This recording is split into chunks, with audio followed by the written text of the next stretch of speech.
కాసేపట్లో ఫలితాల విడుదల.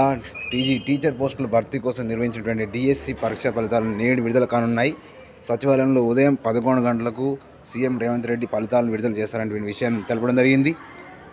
అంటే 11,062 పోస్టులకు భర్తీకి జూలై 18 నుంచి ఆగస్టు 5 వరకు జరిగినటువంటి డిఎస్సి పరీక్షలు జరిగినటువంటి సంగతి తెలిసిందే ఆల్రెడీ. కాబట్టి దీనికి సంబంధించినటువంటి ఫలితాలు అనేది ఈరోజు 11 గంటలకు జిఆర్ఎల్ డిస్ట్రిక్ట్ వైజ్గా అంటే జిల్లాల వారీగా జిఆర్ఎల్ అనేది విడుదల కావడానికి సిద్ధంగా ఉంది. ఆల్రెడీ మనకు రెస్పాన్స్ సీటు, దీనికి సంబంధించిన రెస్పాన్స్ సీట్ కూడా రావడం జరిగింది. కాబట్టి జిఆర్ఎల్ కూడా ఈరోజు జిఆర్ఎల్ మరియు అదేవిధంగా ఫైనల్ రిజల్ట్ కూడా ఇచ్చేటువంటి అవకాశం ఉన్నట్టుగా సమాచారం తెలుస్తూ ఉంది.